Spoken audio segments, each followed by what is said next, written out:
오늘은 특별히 읽은 말씀 중에 1절 말씀을 중심으로 해서 내 백성을 위로하라. 한번 따라 합시다. 내 백성을 위로하라. 한 번 더요. 내 백성을 위로하라.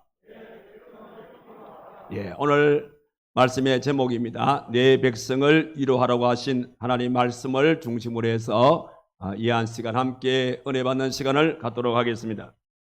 우리가 이 세상을 살아가는 가정 속에 때로는 가끔 힘들고 어려움을 만날 때가 있어요.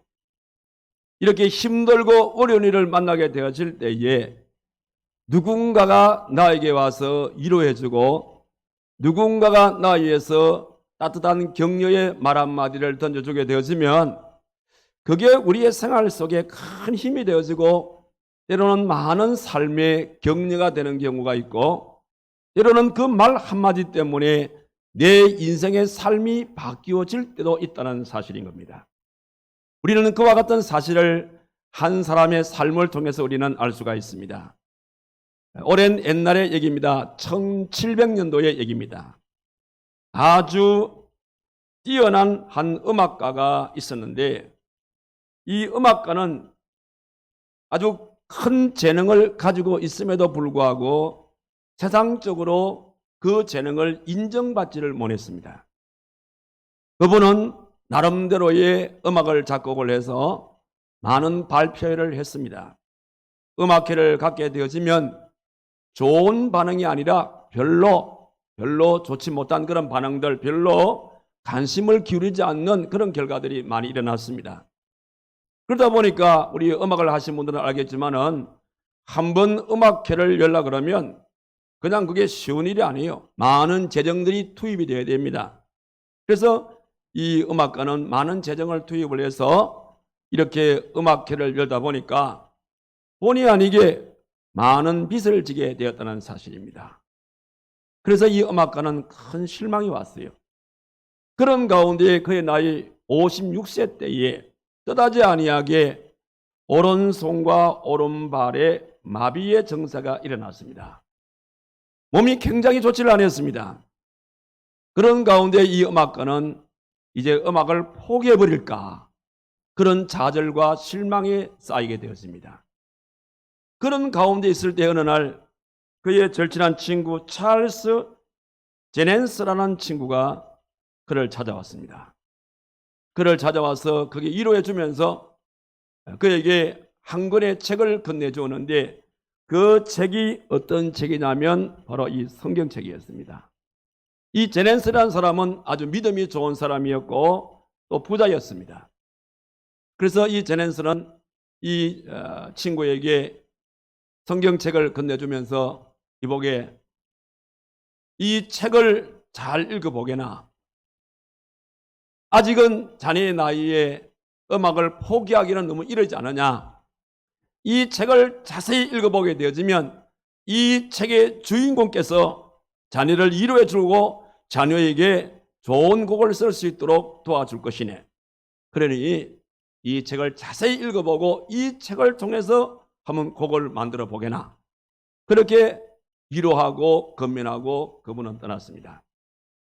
그래서 이 음악가는 자기 친구가 건네준 그 책을 가지고 집중적으로 이 말씀을 읽기 시작했습니다. 얼마나 집중했는지 그런 24일 동안 식사를 제대로 하지 못하고 잠을 제대로 자지 못하는 그런 가운데에 집중적으로 이 책과 더불어서 실험을 하는 가운데에 드디어 24일 이후에 한 편의 곡을 만들어낸 것입니다. 그분이 24일 동안 고뇌 속에서 만들어낸 곡이 어떤 곡이냐면 바로 그 곡이 핸델의 메시아입니다. 핸델의 이 메시아가 그런 가운데 만들어진 곡이 되어지고 핸델의 메시아는 크게 3부로 나누어져 있습니다. 1부에서는 예수님이 이 땅에 오실 것이다 라는 이 예언과 탄생에 관한 내용이 기록되어 있고 2부에서는 예수 그리스도의 고난에 관한 내용이 기록이 되어 있고 3부에서는 예수님의 부활과 영원한 생명에 관한 말씀이 기록이 되어 있습니다. 그 곡 가운데 3부에 우리가 잘 알고 있는 이 할렐루야, 이 할렐루야가 그런 가운데서 만들어진 곡인 것입니다. 자, 그런데 핸델이 메시아를 작곡했을 때에 그 메시아의 일부의 제일 첫 소절, 그 첫 소절에 나오는 말씀이 어떤 말씀이냐면 바로 오늘 우리가 함께 읽은 이사야서 40장 1절에 나오는 이 말씀인 것입니다. 너희는 이루하라, 내 백성을 이루하라. 이렇게 이 곡은 시작이 되어지는 겁니다. 오늘 이 말씀은 하나님께서 이사야 선지자를 통해서 이스라엘 백성들에게 주시는 귀한 말씀이 되겠습니다. 여기 이사야서 40장에 나오는 이 말씀을 읽어보게 되었으면 말씀의 배경은 그러합니다. 이스라엘 백성들이 하나님의 말씀을 불순종하고 하나님이 제일 싫어하는 우상을 만들기도 하고 우상을 섬기게 되어지는 이런 일들을 늘 범했던 것입니다. 하나님은 몹시 안타까웠습니다. 그래서 우리 하나님께서 많은 선지자를 통해서 이스라엘 백성들에게 빨리 모든 우상을 버리고 하나님께로 돌아오라, 하나님께로 돌아오라고 그렇게 말씀을 드렸음에도 불구하고 이스라엘 백성들은 선지자들의 말을 듣지를 않습니다. 그기야 하나님께서는 586년, 주전 586년경에 하나님께서 이제 이웃나라 그 당시 가장 강대국이었던 바벨론을 이스라엘을 때리는 몽둥이로 사용을 하게 되었습니다. 그래서 주전 586년경에 바벨론은 이스라엘을 침공하게 되어지고 바벨론으로 하여금 이스라엘은 완전 초토화되어 버립니다. 성을 빼앗기게 되어지고 그리고 왕족과 귀족들과 또 재능이 있는 많은 사람들이 포로로 잡혀서 바벨론으로 끌려가게 되어집니다. 바벨론으로 끌려간 이스라엘 백성들이 무려 70년의 긴 세월 동안 포로 생활을 하게 되어집니다. 긴 세월 동안 포로 생활을 하게 되어질 때에 이스라엘 백성들은 급기야 비로소 그들은 자기들의 잘못을 뉘우치게 되어지고 깨닫게 되어지고 그때부터 하나님 앞에 엎드려서 회개하며 기도하게 되었습니다. 그럴 때에 하나님께서 이사야 선지자를 통해서 주시는 귀한 말씀이 오늘 이사야서 40장에 나오는 이 말씀이 되겠습니다. 우리 하나님께서 선지자 이 이사야를 통해서 말씀하기를 이사야야, 너는 내 백성을 이루하라, 내 백성을 이루하라고 그렇게 말씀하고 계시는 겁니다. 자, 그러면 오늘 이 말씀을 통해서 하나님이 어떤 분이신가 라는 것을 우리가 먼저 생각할 수 있는데, 오늘 우리 하나님이 어떤 분이냐면 오늘 1절에 나오는 말씀 그대로 우리 하나님은 이스라엘 백성들을 위로하시는 하나님이라는 사실을 여기서 알 수가 있는 겁니다. 이 위로의 하나님이라는 사실을 1절에만 기록된 것이 아니라 이사야서 51장 12절의 말씀에도 보니까 너희를 위로하는 자는 나인이라고 하시면서 두려워하지 말라고 말씀하셨고, 이사야서 66장 13절의 말씀에도 보니까 어머니가 자식을 위로함 같이 내가 너희를 위로하니 위로를 받으라 이렇게 말씀하시기도 하셨고, 또 고린도후서 1장 4절의 말씀에도 이와 같은 말씀이 나오는데 하나님은 모든 환난 중에서 우리를 위로하시는 하나님이라고 말씀하시면서 우리 하나님은 우리 모두에게 위로의 하나님으로 다가온다는 것을 분명히 말씀해 주고 있다는 것입니다. 자, 그러면 이사야를 통해서 하나님께서 나는 위로의 하나님이라고 말씀하실 때에 우리 하나님께서는 어떤 자를 위로해 주시느냐는 말씀인 겁니다. 하나님께서는 여러 가지 모양으로 우리를 위로해 주십니다만 특별히 하나님께서는 우리들을 위로하실 때에 특별히 7종류의 일들을 당한 자들을 특별히 위로해 주시기를 원하시는 겁니다. 어떤 일인가 하니 시편 50편 15절의 말씀에 보니까 환난 날에 나를 부르라 내가 너희를 건지리니 내가 나를 영화롭게 하리라는 말씀을 통해서 우리 하나님은 특별히 환난 당한 자를 위로해 주시기 원하시는 우리 하나님인 것을 분명히 말씀해 주셨습니다. 뿐만 아닙니다. 시편 62편 5절의 말씀 보니까 나의 영혼아 잠잠히 하나님을 바라라 무릇 나의 소망이 그로부터 나온다라고 말씀하시면서 낙심 중에 있는 자를 하나님께서는 위로하기 원하신다는 것을 말씀해 주셨고, 또 이사야서 41장 10절의 말씀 보니까 우리 잘 아는 말씀이죠. 두려워 말라, 내가 너와 함께함이니라. 놀라지 말라, 나는 네 하나님이 됨이라. 내가 너를 굳세게 하리라. 참으로 너를 도와주리라. 참으로 나의 의로운 오른손으로 너를 붙들 것이다 라고 말씀하시면서 공포 가운데 있는 자를 하나님께서는 위로해 주시기 원하시는 내 하나님인 것을 말씀해 주셨습니다. 또 그뿐 아니라 빌립보서 4장 6절과 7절의 말씀 보니까 아무것도 염려하지 말고 다만 모든 일에 기도하와 간구로 너희 구할 것을 하나님께 아뢰라. 그리하면 모든 지각에 뛰어난 하나님의 평강이 그리스도 예수 안에서 너희 마음과 생각을 지킬 것이다 라고 말씀하시면서 우리 하나님은 근심 중에 있는 자를 위로하기 위해서 오신 분이심을 말씀해 주셨습니다. 그 외에도 우리 하나님은 죄악 가운데 있는 자, 고독한 자, 그리고 죽음을 두려워하고 있는 이런 모든 이들을 하나님께서는 위로하기 원하시는 하나님인 것을 말씀해 주셨습니다. 그런 연고로 오늘 이 자리에 계신 여러분들 가운데서 이런저런 일들로 환난 중에 있다고 생각하신 분들, 낙심 중에 있는 자들, 이런저런 공포 중에 있는 자들, 근심이나 또 제약이나 고독이나 죽음이 두려운 이런 가운데 때문에 여러분 마음속에 이런저런 어려움을 가지고 있는 성도가 있다면 오늘 이 한 시간 이 모든 것을 이루하기 위해서 이 땅에 오신 내 하나님 앞에 이 모든 것을 다 내려놓는 이 한 시간 되기를 주님의 이름으로 축원합니다. 자, 그러면 우리 하나님께서는 이런 자들을 이루하게 되어질 때에 그러면 우리 하나님은 어떤 방법으로 이들을 이루어 주시기 원하시냐?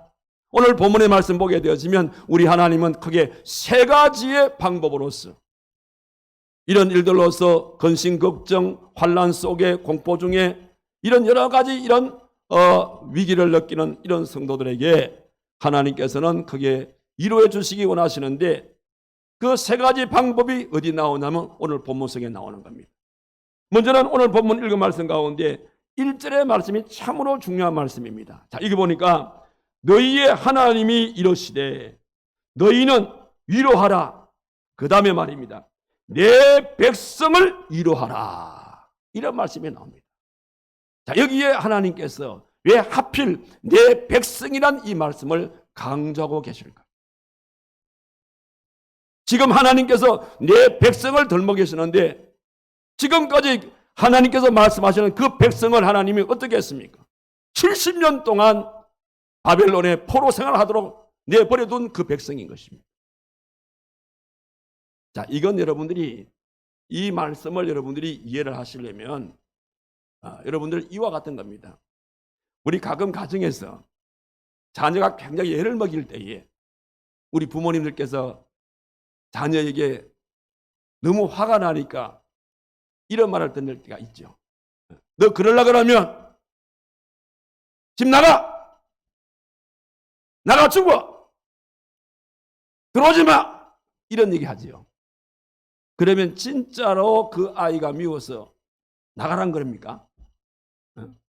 진짜로 그 아이가 미워서 죽으란 말입니까?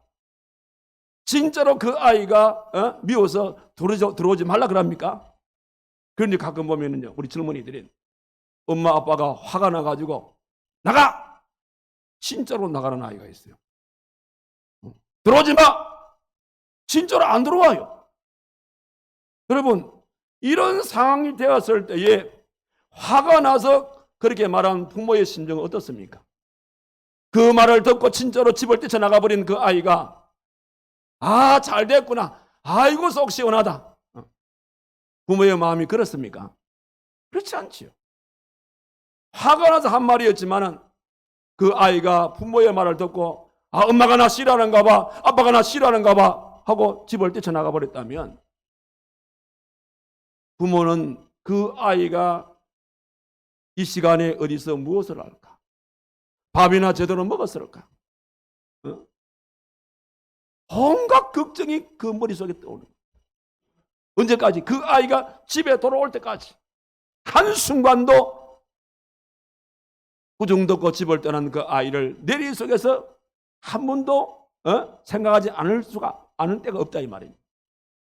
지금 하나님께서 이스라엘 백성들을 바벨론에게 포로로 끌려가게 만들고 70년 동안 고생하게 했던 이 모든 것들이 바로 그런 우리 아버지의 그 마음이, 우리 부모들의 그 마음이 아버지의 그 심정이라 이 말입니다.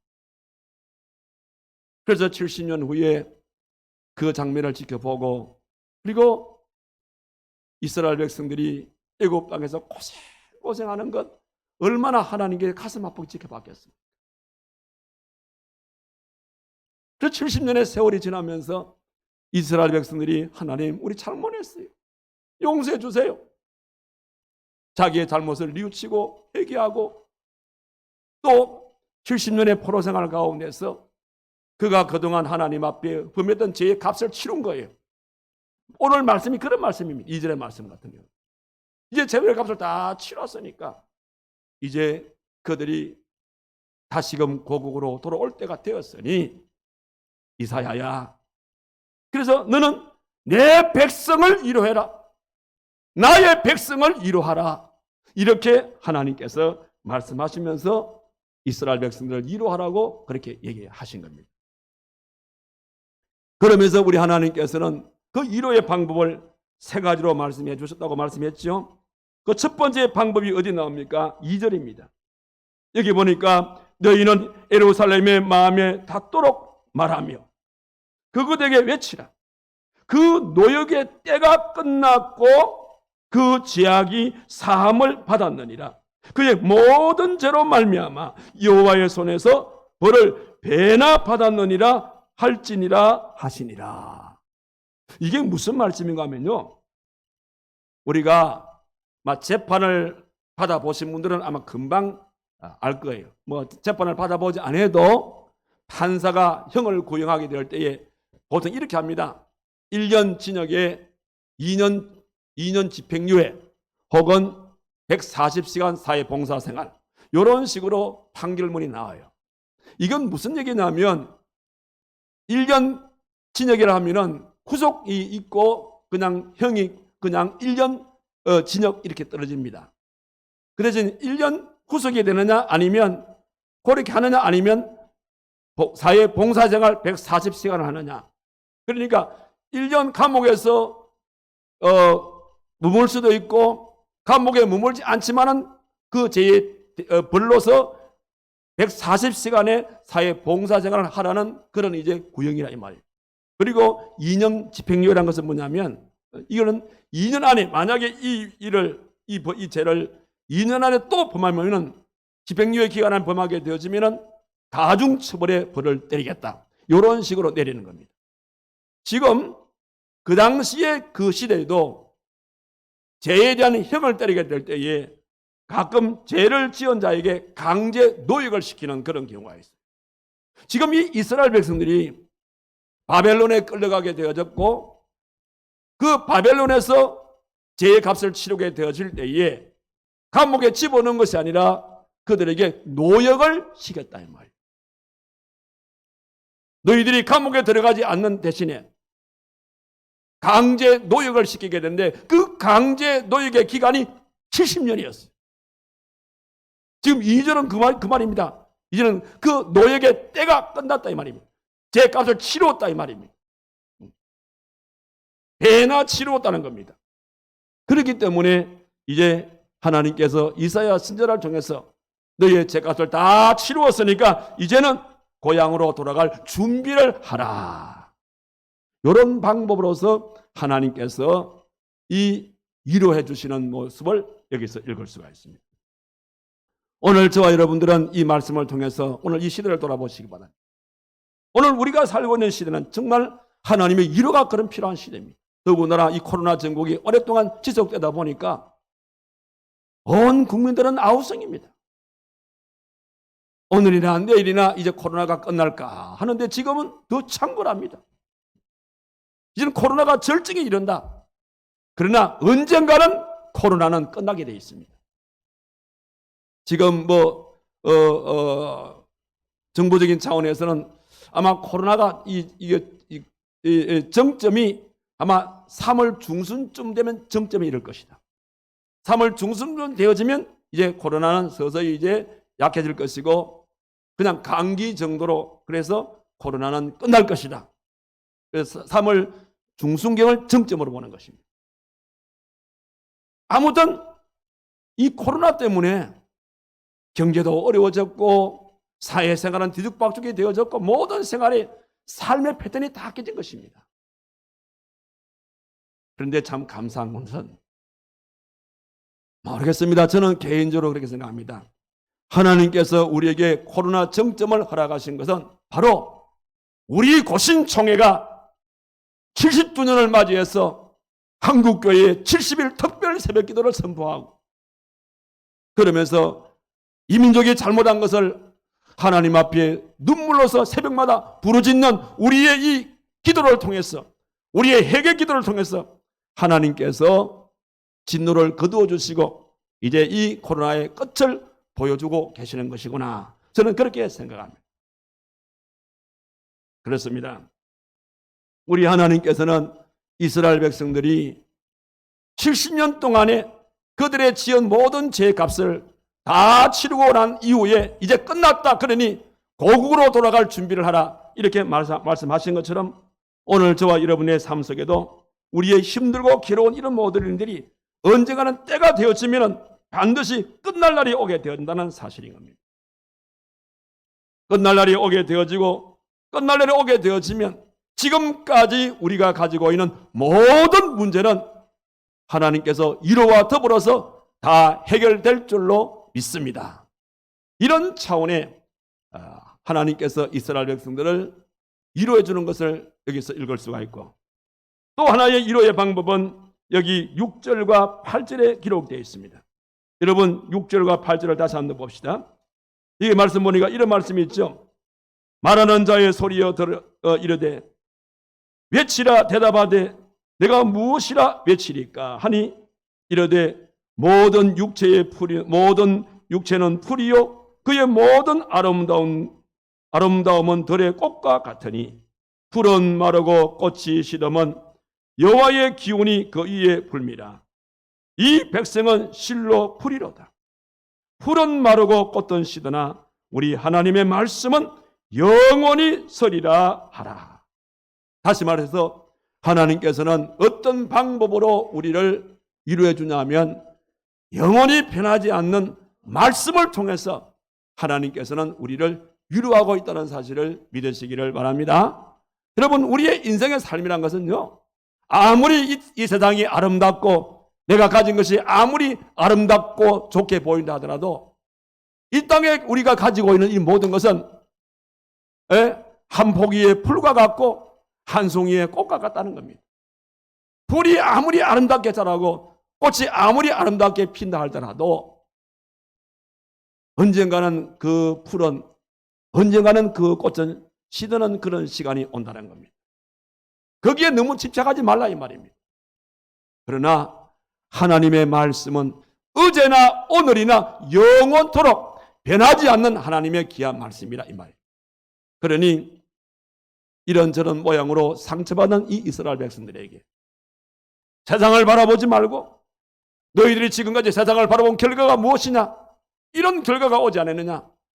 그러니 풀과 같은 것, 한 송이의 꽃과 같은 이 세상 것을 너무 추구하지 말고 이제는 어제나 오늘이나 영원토록 변하지 않는 하나님의 말씀, 하나님의 말씀을 의지하게 되어지면 너희들은 마음속에 소망을 가질 수가 있고 너희들의 마음속에 희망이 넘치는 그런 삶을 살 수 있을 뿐 아니라 모든 인생의 문제는 해결되어 갈 것임을 말씀하시면서, 그래서 이런 차원에서 우리 하나님은 이스라엘 백성들을 위로하고 있는 것을 볼 수가 있습니다.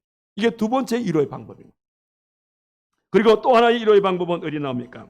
여기 9절에서 11절에 나오는 이 말씀입니다. 자, 이 말씀을 보면 아름다운 소식을 시온에 전하는 자여 너는 높은 산에 오르라. 아름다운 소식을 예루살렘에 전하는 자여 너는 힘써 소리를 높여라. 두려워하지 말고 소리를 높여 유다의 성읍들에게 이르기를 너희의 하나님을 보라 하라. 보라, 주 여호와께서 장차 강한 자로 임하실 것이요 친히 그의 팔로 다스릴 것이라.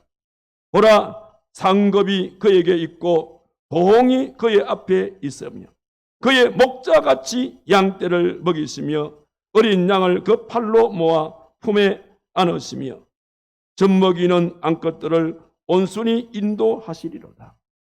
무슨 얘기를 하고 있습니까? 여기서 이 말씀은 하나님께서는 이 땅에 메시아를 허락해 주셨어. 그 메시아를 통해서 너의 모든 것이 회복될 것을 선언하시는 그런 귀한 말씀이 되겠습니다. 오늘의 이 말씀이 어디에서 이루어지고 있습니까? 여러분들 이사야서 53장의 말씀을 보게 되어지면 이 땅에 오실 예수 그리스도의 모습을 이사야서 53장에서 잘 묘사해 주고 있는 것을 보게 되었습니다. 그렇습니다. 사랑하는 성도 여러분, 예수님만이 우리의 영원한 이루자가 되십니다. 예수님만이 우리의 영원한 소망이 된다는 것을 믿으시기 바랍니다. 그러기 때문으로서 오늘 우리가 진심으로 예수님을 만나게 되어지면 예수님을 통해서 우리는 위로를 받는 겁니다. 예수님을 통해서 우리는 소망을 가질 수 있다는 사실인 겁니다. 선한 목자 되시는 예수님을 만나게 되어지면 그 예수님을 통해서 우리의 인생의 모든 문제가 해결될 수가 있다는 사실입니다. 그런 연구로 예수님을 만남으로써 영원한 위로와 영원한 소망을 우리의 마음속에 가질 것을 우리 하나님께서는 이사야를 통해서 이런 방법으로 우리를 위로하고 있다는 사실을 믿으시기를 바랍니다.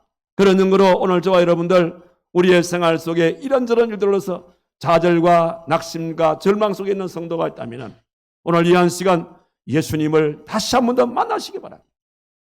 예수님을 통해서 위로를 받으시기 바랍니다. 예수님을 통해서 여러분 마음속에 소망을 갖게 하시고 예수님을 통해서 여러분이 안고 있는 인생의 크고 작은 인생의 문제를 해결을 받을 수 있는 저와 여러분 되기를 주님의 이름으로 축원합니다. 자, 그러면 하나님께서 이런 세 가지 방법으로 우리를 위로해 주시면서 그러면서 우리에게 무엇을 요구하고 있습니까? 자, 내가 이런 방법으로 너희들을 위로해 주고 내가 이런 방법으로 너희들에게 소망을 심어주고 내가 이런 방법으로 너희들의 인생의 모든 문제를 해결해 줄 것인데 하나의 전제가 있다는 겁니다. 그 전제가 무엇인가 하면 바로 그것은 우리의 모든 죄를 하나님 앞에 철두철미하게 회개하라는 겁니다. 회개하여서 죄사함을 받아라는 겁니다. 너희가 이런 위로를 받기를 원한다면 너희가 이런 소망을 갖기를 원한다면 너의 마음속에 알고 지은 죄 모르고 지은 모든 죄악들을 하나님께 다 내려놓고 중심으로 눈물로서 회개하고 그러면서 우리 주님으로부터 죄사함을 받을 것을 말씀해 주셨습니다. 그런 맥락에서 오늘 하나님께서 이사야 선지자를 통해서 바벨론의 포로로 잡혀있는 이스라엘 백성들에게 말씀하기를 2절의 말씀이 그 말씀입니다. 너희는 예루살렘의 마음에 닿도록 말하며 그곳에게 외치라. 그 노역의 때가 끝났고 그 죄악이 사함을 받았느니라. 그의 모든 죄로 말미암아 여호와의 손에서 벌을 배나 받았느니라 할지니라 하시니라. 이 말은 뭐냐면 너희가 중심으로 하나님 앞에 죄의 값을 치렀기 때문에 이제는 너의 모든 죄를 깨끗하게 말끔하게 모든 죄를 용서해주게 되어지고 더 이상을 묻지 않겠노라는 이 사실을 이사야 선지자를 통해서 선포하고 있는 귀한 말씀이라는 내용입니다. 그렇습니다. 하나님께서 우리의 죄를 용서하실 때에 찔끔찔끔 용서하시는 게 아니에요. 네가 하는 거 보고 이것마저도 용서하겠다 그렇게 하시는 하나님이 아니시라 이 말이에요. 우리 하나님은 우리의 죄를 용서하실 때에 단번에 용서하시는 것입니다. 완전 무기하게 용서하시겠다는 하나님의 말씀인 것입니다. 우리는 그와 같은 사실들을 미가서 7장 19절에도 보니까 그런 말씀이 기록되어 있습니다. 다시 우리를 불쌍히 여기셔서 우리의 죄악을 발로 밟으시고 또 보세요. 그리고 우리의 모든 죄를 깊은 바다에 던지시느니라. 발로 밟는다, 우리의 죄를 기쁨 바다에 던진다. 이건 뭘 의미합니까? 네가 하나님 앞에 구한 모든 이 죄의 고백은 하나님께서 다 용서하시는데 그 죄 때문에 내가 너에게 책임을 묻지 않겠다 이 말입니다. 완전 무일하게 용서하시겠다는 하나님의 귀한 말씀인 것입니다. 이와 같은 말씀들은 이사야서 1장 18절의 말씀을 보니까 여호와께서 말씀하시되 오라 우리가 서로 변론하자. 너희의 죄가 주홍 같을지라도 눈과 같이 희어질 것이고 진홍같이 붉을지라도 양털같이 희게 되리라. 이렇게 말씀하시면서 우리가 하나님 앞에 눈물로 콧물 흘리며 회개한 모든 것은 묻지도 아니하고 따지지도 아니하시고 깨끗하게 말끔하게 그 모든 것을 해결해 주시겠다라는 그 사실입니다. 그 사실을 하나님께서 이사야를 통해서 이스라엘 백성들에게 구하라는 것입니다. 그럴 때에 이스라엘 백성들은 하나님 앞에 지금까지 포로 생활로서 들어온 그날부터 지금까지 하나님 앞에 불순종했던 것, 우상 섬겼던 것, 우상 만들었던 것, 자기 멋대로 살았던 것, 이런 모든 것들을 다 하나님께 구했던 것이거든요. 그러니까 이제는 이사야를 통해서 너희가 구한 이런 모든 것들 하나님이 다 용서해 주셨으니까 더 이상의 그것 때문에 마음속에 죄의식을 갖지 마라. 죄의식을 갖지 마라. 너희들은 하나님의 진정한 참된 백성이 아니냐? 하나님께서 그렇게 말씀했으니 마음에 큰 위로가 되기를 바란다. 그런 내용의 말씀으로 2절의 말씀이 주어진 것입니다. 자, 그런데 여기서 말씀하시는 이 회개는 어떤 의미의 회개를 말하는 겁니까? 결국은 여기서 말하는 회개는 어떤 의미의 회개를 말하냐면 우리의 마음이 변화된 것을 말하는 겁니다. 우리의 마음이 변화될 때에 어떻게 새로운 마음으로 변화된 것을 말씀하는 겁니다. 그러니까 다시 말씀을 드리면 세상의 가치를 중요하게 여겼던 우리의 마음이 이제는 세상의 가치를 중요하게 여기지 아니하고 하나님의 가치를 중요하게 여기게 되어지는 이런 마음으로 우리 마음이 새롭게 변화된 이것을 일컬어서 회개라고 그렇게 말하는 거예요. 그런 의미에서 진정한 희망이라는 것은 회개에서부터 출발한다는 사실을 믿으시기를 바랍니다. 그러므로 오늘 우리들은 이 어려운 위기 앞에서 그런 차원에서 하나님의 백성은 하나님의 백성대로, 교회는 교회대로, 또 정부는 정부대로, 국민은 국민대로, 가정은 가정대로, 기업은 기업대로, 노동자는 노동자대로 하나같이 하나님께 회개하는 마음을 품어서 절망적인 우리의 이 마음을 하나님께 내려놓게 되어질 때에 우리 하나님은 우리를 위로해 줄 뿐만 아니라 우리에게 희망을 선포하게 되어지고 우리에게 소망을 주시게 되어지는 우리 하나님인 것을 믿으시기를 바랍니다. 그러면서 이런 자가 꼭 한 가지 가질 마음이 있어요. 우리가 이렇게 해서 하나님께서 절망 속에서 이런 우리의 부르짖음을 들으시고 우리를 위로해 주시고 우리에게 소망을 심어주는 그 하나님을 진정으로 내 마음에 느꼈다면 우리는 그 하나님 앞에 어떤 마음을 가져야 되냐면 감사의 마음을 가지라 이 말이에요. 감사의 마음을 갖는다는 것이 뭘 말합니까? 감사의 마음을 갖는다는 것은 쉽게 말씀드리면 오늘 제 새벽에도 말씀을 드렸는데 온도 조절기 같은 감사를 드리라 이 말입니다. 온도 조절기 같은 믿음을 가지라 이 말인 것입니다. 자, 여러분 화면에 온도계가 그림이 나오고 조절기 그림이 나오지. 어떤 분이 그런 말을 했어요. 성도의 믿음에는 두 종류의 믿음이 있다. 하나는 온도계와 같은 믿음이 있고요. 하나는 온도 조절기와 같은 믿음이 있다는 겁니다. 자, 온도계와 같은 믿음은 어떤 믿음이냐? 온도계와 같은 믿음은 주변 상황에 쉽게 변하는 그런 믿음을 말합니다. 환경에 따라서, 여건에 따라서 그의 믿음도 오르락 내리락 이렇게 쉽게 변하는 이런 믿음을 일컬어서 온도계 믿음이라 그렇게 말하는 겁니다. 결국은 언독의 믿음은 한순간도 머물러 있는 법이 없어요. 그냥 쉽게 변하게 되어지고, 쉽게 좌절하고, 쉽게 낙심하고, 쉽게 교회를 등지고, 열었다 저랬다 이렇게 변덕심한 이런 믿음의 소유자들을 이끌어서 언독의 믿음을 가진 자, 이렇게 말하는 거예요. 그러면 온도 조절기의 믿음은 어떤 믿음이냐? 여러분, 온도 조절기를 아시죠?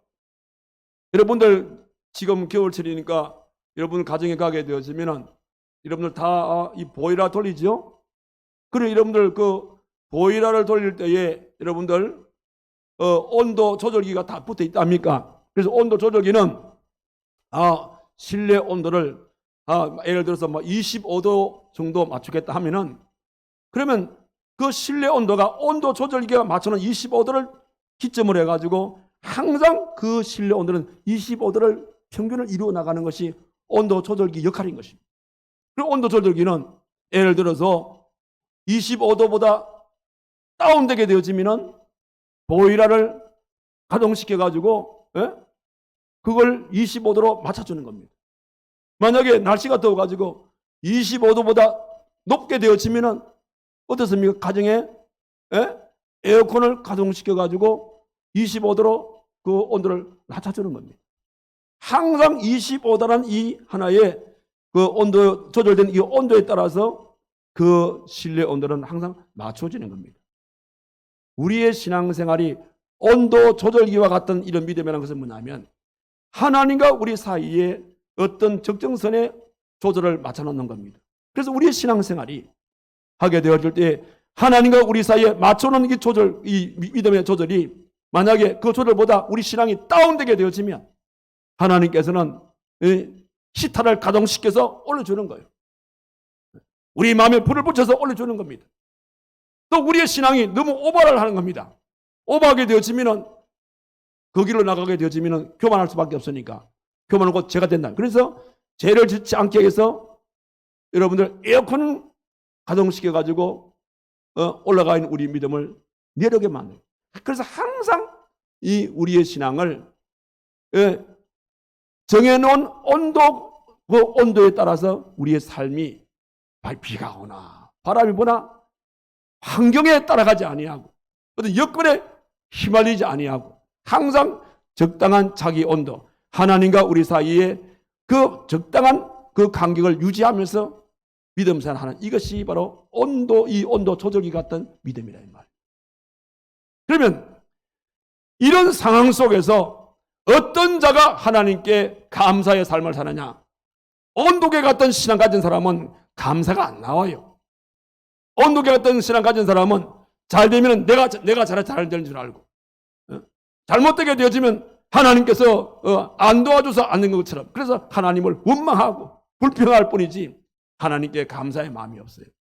그러나 온도 조절이 같은 성도의 삶은 항상 그 마음 속에 감사로 세팅해 놓게 되어지면 안 되어져도 안 된 그 가운데서 된 것을 바라보면서 되게 해줄 줄 믿고 감사하게 되어져.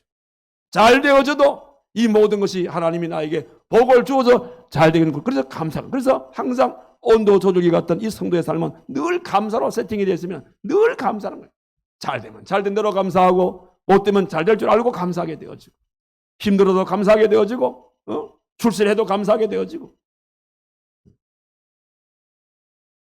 바로 이것을 말하는 겁니다.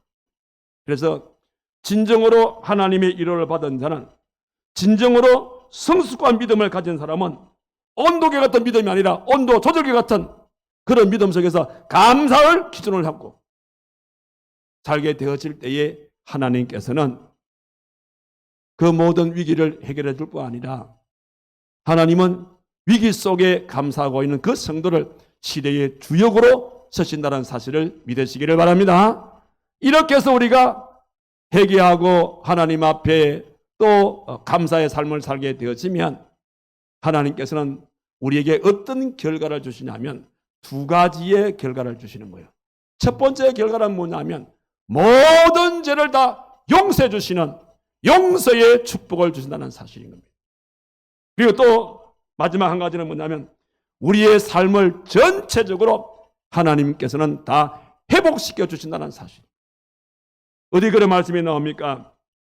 여기 3절과 5절의 말씀을 한번 봅시다. 여기 보니까 외치는 자의 소리여 이르되 너희는 광야에서 여호와의 길을 예비하라. 사막에서 우리의 하나님의 대로를 평탄케 하라. 골짜기마다 도두어지며 산마다 언덕마다 낮아지며 고르지 아니한 곳이 평탄하게 되며 험한 곳이 평지가 될 것이요. 이게 무슨 말씀입니까?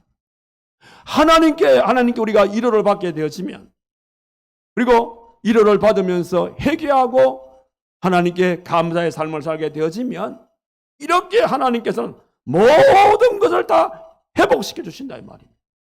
이럴 때면은 이런 건강도 회복시켜 주고, 그 다음에 이런 물질도 하나님께서 회복시켜 주고, 이런 신앙도 회복시켜 주고, 이런 기쁨도 회복시켜 주고, 이런 평안도 해결시켜 주고, 모든 것을 다 하나님께서 다 회복시켜 주시는 것이 바로 회개하고 하나님께 감사하는, 위기 속에서 회개하고 감사하는 바로 그들에게 주시는 하나님의 놀라운 귀한 축복인 것을 말씀해 주고 있는 내용입니다.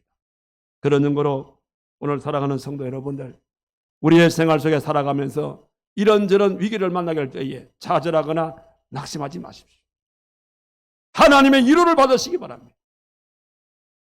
그러나 하나님의 위로를 받기를 원한다면 우리 하나님께서는 너의 모든 지은 죄를 먼저 회개할 것을 우리에게 말씀하십니다. 그런 증거로 크고 작은 우리 모든 죄악들을 하나님께 회개하시고, 동시에 하나님 주시는 그 참된 기쁨을 내 마음에 간직할 때에 그냥 끝나는 것이 아니라 감사의 마음을 가지고 하나님 앞에 온도 조절기 같은 그런 마음으로 하나님께 감사하게 되어질 때에 우리 하나님께서는 우리들을 용서하시고 더 나아가서 우리의 이랬던 모든 것을 다 회복시켜 주셨어. 그래서 전국적으로 모든 것이 합력해서 오히려 이런 위기를 만나기 전보다 더 아름답게 더 잘되게 하는 복도 주실 뿐만 아니라 바로 그런 자들을 통해서 이 마지막 시대에 하나님의 진정한 하나님의 나라를 위해서 주역으로 서시는 주의 종들이 된다는 것을 기억하시고, 오늘의 이 말씀을 통하여서 그래서 여러분의 삶 속에 항상 하나님의 위로 속에 우리의 삶이 회복되어져서 이 마지막 시대에 하나님의 서시는 주역으로 살겠다는 그런 마음, 그런 믿음을 가지고 살아가시는 저와 여러분 되기를 주님의 이름으로 축원합니다. 기도합시다. 자비로우신 살아계신 하나님 아버지, 거칠은 인생길을 살아가다 보면 순간순간 우리의 삶 속에는 뜻하지 않는 인생의 크고 작은 어려운 문제들을 만날 때가 있습니다. 사람들은 이런 일들을 만날 때에 좌절하고 낙심하고 인생을 포기하는 경우도 많지만, 그러나 우리가 그런 일을 만날 때마다 우리의 위로자로 다가오시는 우리 하나님을 바라보게 하시고 그 하나님을 내 인생의 위로자로 모시게 되어지며, 하나님의 위로를 받기 전에 먼저 내 마음속에 하나님 앞에 지은 죄가 있는지를 살펴보게 하시고, 죄가 있다면 철두철미하게 하나님 앞에 회개하여 죄 용서를 받게 하시고, 또 죄 용서가 되어질 때에 그 은혜에 감격 감사하는 감사의 마음을 갖되 우리의 마음속에 온도 조절기 같은 그런 마음으로 늘 감사의 믿음을 통하여서 주님 앞에 나가게 되어질 때에 내 하나님께서는 우리의 생활 속에 모든 것 용서할 뿐만 아니라 우리의 생활 속에 잃었던 모든 것을 다시금 회복할 수 있는 축복을 주신다는 것을 저들이 배웠습니다. 오늘 이 귀한 진리의 말씀을 다시 한 번 더 내 마음속에 간직하게 하시고, 혹이라도 내가 지금 이 순간에 위기 속에 살고 있다면 오늘 이 말씀을 통하여 위로받게 하시고, 위로와 더불어서 모든 것이 회복되어지고 더 나아가 이 마지막 시대에 하나님의 주역으로 쓰임받는 주의 종으로서 하나님께 쓰임받아 하나님께는 영광이 올려드리고 생활 속에 구원의 기쁨과 감격으로 살아갈 수 있는 활천제일교회 모든 성도들 되게 하여 주시옵소서. 예수님의 이름으로 기도하옵나이다. 아멘.